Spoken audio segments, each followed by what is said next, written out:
Shalom, queridos! Leitura bíblica. Hoje, dia 16 de outubro, o nosso texto está em 1 dos Reis, capítulo de número 19. E Acabe fez saber a Jezabel tudo quanto Elias havia feito e como totalmente matara todos os profetas à espada. Então Jezabel mandou um mensageiro a Elias a dizer-lhe: assim me façam os deuses e outro tanto, se de certo amanhã a estas horas não puser a tua vida como a de um deles. O que vendo ele se levantou e para escapar com vida se foi e veio a Berseba, que é de Judá, e deixou ali seu moço. Ele se foi ao deserto, caminho de um dia, e veio e se assentou debaixo de um zimbro e pediu em seu ânimo a morte e disse: já basta, ó Yahvé, toma agora minha vida, pois não sou melhor do que meus pais. Deitou-se e dormiu debaixo do zimbro, e eis que então um anjo o tocou e lhe disse: levanta-te, come. E olhou, e eis que à sua cabeceira estava um pão cozido sobre as brasas e uma botija de água. E comeu e bebeu e tornou a deitar-se. E o anjo de Yahvé tornou segunda vez e tocou e disse: levanta-te e come, porque muito comprido te será o caminho. Levantou-se, pois, e comeu e bebeu, e com a força daquela comida, caminhou 40 dias e 40 noites até Horebe, o monte de Deus. E ali entrou numa caverna e passou ali a noite, e eis que a palavra de Yahvé veio a ele e lhe disse: que fazes aqui, Elias? E ele disse: tenho sido muito zeloso por Yahvé, Deus dos exércitos, porque os filhos de Israel deixaram a tua aliança, derribaram os teus altares e mataram os teus profetas à espada. E eu fiquei só, e buscam a minha vida para me atirarem. E ele lhe disse: sai para fora, põe-te neste monte perante a face de Yahvé. E eis que passava Yahvé como também um grande e forte vento, que fendia os montes e quebrava as penhas diante da face de Yahvé. Porém Yahvé não estava no vento. E depois do vento, um terremoto. Também Yahvé não estava no terremoto. E depois do terremoto, um fogo. Porém também Yahvé não estava no fogo. E depois do fogo, uma voz mansa e delicada. E sucedeu que, ouvindo a Elias, envolveu o rosto na sua capa e saiu para fora, e pôs-se à entrada da caverna. E eis que veio a ele uma voz que dizia: que fazes aqui, Elias? E ele disse: eu tenho sido em extremo zeloso por Yahvé, Deus dos exércitos, porque os filhos de Israel deixaram o teu concerto, derribaram os teus altares e mataram os teus profetas à espada. E fiquei só, e buscam a minha vida para me atirarem. E Yahvé lhe disse: vai, volta pelo teu caminho para o deserto de Damasco, vem e unge a Azael, rei sobre a Síria. Também a Jeú, filho de Ninsi, ungirás rei de Israel. E também Eliseu, filho de Safate, de Abel-Meolá, ungirás profeta em teu lugar. E há de ser que o que escapar da espada de Azael, matá-lo-á Jeú.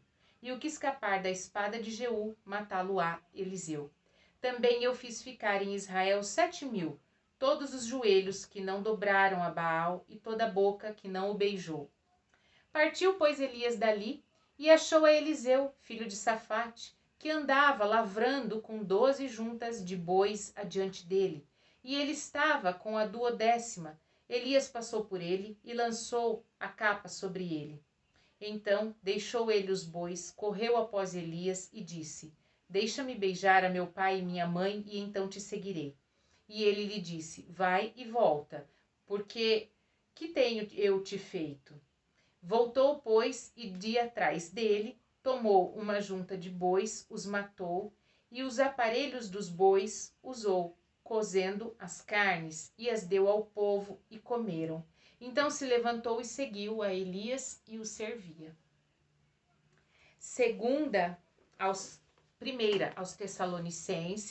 Primeira aos Tessalonicenses, capítulo de número 2.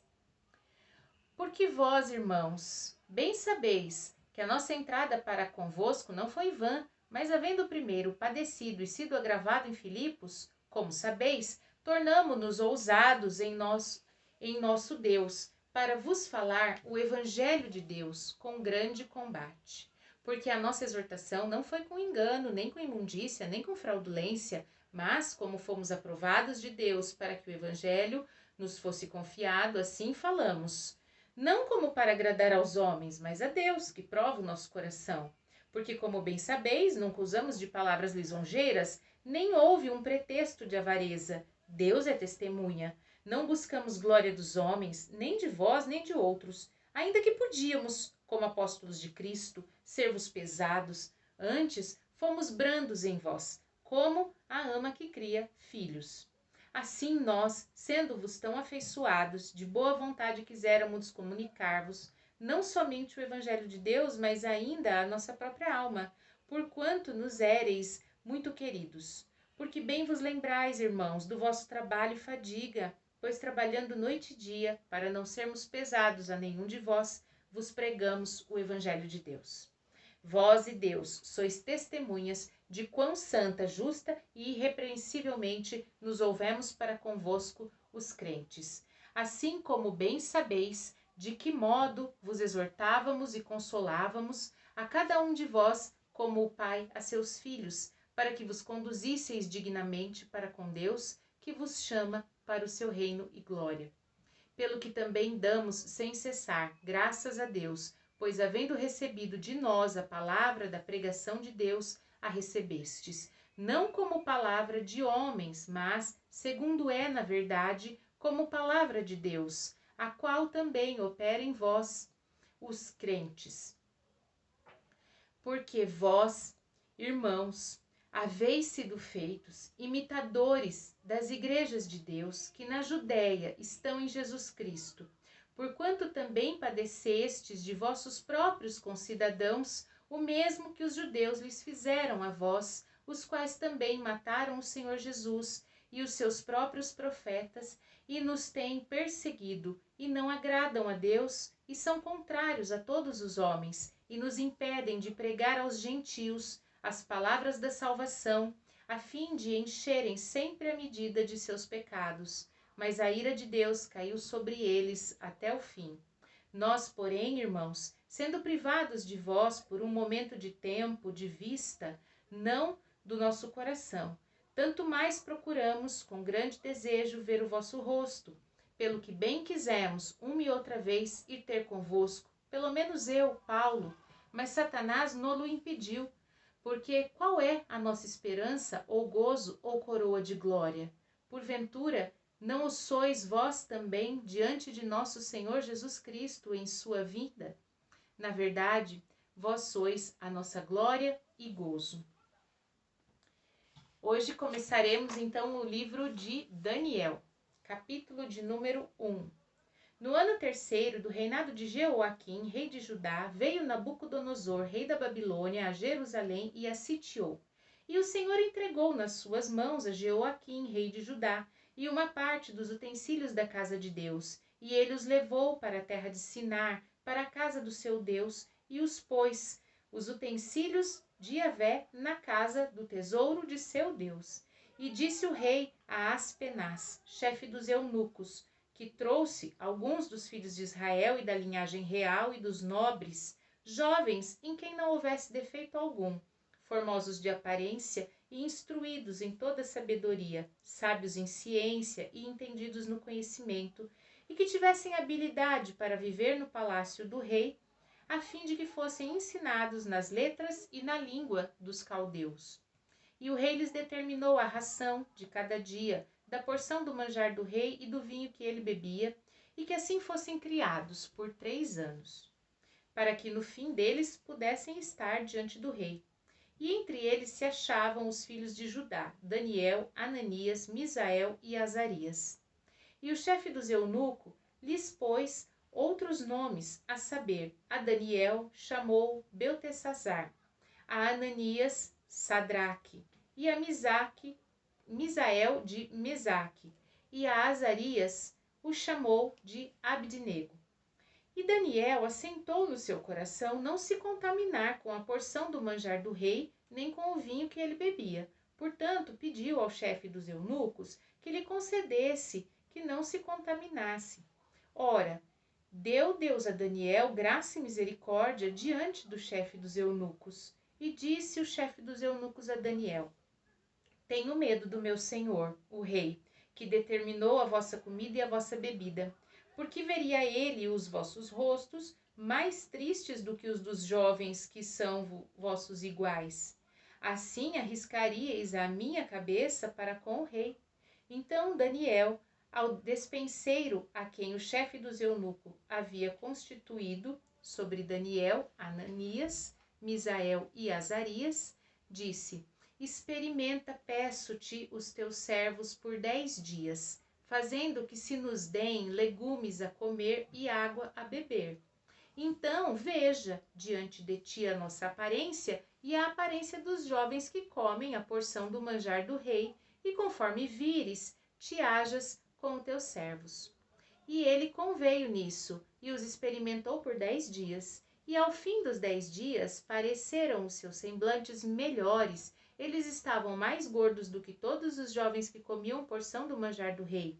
De sorte, este despenseiro tirou a porção do manjar deles e o vinho que deviam beber e lhes dava legumes. Ora, a esses 4 jovens Deus deu o conhecimento e inteligência em todas as letras de sabedoria, mas a Daniel deu entendimento em toda visão e sonhos. E ao fim de dias em que o rei tinha dito que os trouxessem, o chefe dos eunucos trouxe diante de Nabucodonosor. E o rei falou com eles, e entre todos eles não foram achados outros tais como Daniel, Ananias, Misael e Azarias. Por isso, permaneceram diante do rei. E em toda a matéria de sabedoria e de inteligência sobre o que o rei lhes fez perguntas, os achou 10 vezes mais doutos do que todos os magos ou astrólogos que havia em todo o seu reino. E Daniel esteve até o 1º ano do rei Ciro. Amém? Nossos textos, então, nos dias de hoje, nós vimos em 1º dos Reis, no capítulo 19, um capítulo repleto de ensinamentos muito preciosos, que Elias se sente tão enfraquecido a ponto de desejar a morte logo após uma demonstração de que Deus ouve a sua oração e responde a sua oração no desafio do Carmelo. E ali ele traz uma reflexão para nós. O que é que pode nos demover? O que é que pode nos enfraquecer a tal ponto? E seguindo, a gente aprende sobre o zelo de Deus nesse capítulo, quanto Deus zela para cumprir com a sua palavra, com os seus propósitos, e como ele tem uma maneira específica de falar com cada um de nós. O relato fala que apareceu um vento forte, um terremoto, mas que depois foi uma voz tranquila que realmente falou ao coração de Elias. E por fim, o que chama muito atenção nesse capítulo é o encontro com Eliseu. Elias encontra Eliseu trabalhando e ele queima as pontes com o passado, no gesto de queimar os aparelhos que ele usava para lavrar. E a gente precisa aprender que não devemos olhar para trás. Quando nós atendemos a um chamado do Senhor, não devemos olhar para trás. E aqui em 1 aos Tessalonicenses, no capítulo 2, Paulo vem reforçando essa questão de que é preciso trabalharmos, nós temos que trabalhar, né? Paulo fala que nós trabalhamos noite e dia para não ser pesado para ninguém, para não tirar dinheiro, sustento de ninguém. Então ele tinha o seu próprio trabalho e aqueles que estavam com ele também tinham. E mesmo assim continuavam fielmente proclamando o evangelho, fazendo a obra de Deus, porém custeando seu próprio sustento. E em Daniel, aqui no capítulo 1, eu sei que a maioria das vezes a ênfase desse capítulo é não se contaminar com as coisas do palácio, não se contaminar com as coisas desse mundo, com o luxo, com as riquezas, Mas o que me chamou mais atenção aqui nesse capítulo é que o rei procura os jovens que fossem habilidosos, que estavam preparados, que tinham conhecimento, que tinham entendimento. Então, se você quer aparecer aos olhos daqueles que podem te dar um emprego, uma oportunidade, você precisa ter o zelo de se preparar, de se dedicar, de buscar, sim, estar mais apto para aquilo que você deseja fazer. Amém? Vamos orar? Pai Santo, bendito, maravilhoso, fiel, justo, perfeito, nós te damos graças, exaltamos o Senhor neste dia e clamamos a Ti, Pai, em nome de Jesus. Ajuda-nos a ter uma fé fortalecida, de maneira que nós possamos confiar no relacionamento com o Senhor, Pai. Que esse abatimento que esteve sobre Elias não venha sobre nós. Que nós possamos sempre nos lembrar dos Teus grandes feitos. E em nome de Jesus, Senhor, ajuda-nos a trabalhar fielmente, tanto na sua obra como na nossa vida secular, para sermos dignos de alcançar lugares altos através da Tua bênção, mas sobretudo entendendo que há uma parte que é nossa e só nós devemos fazê-la, que é a dedicação, o preparo e a busca para ser um representante fiel do Senhor. Te louvamos e agradecemos no nome santo de Jesus. Amém. Shalom!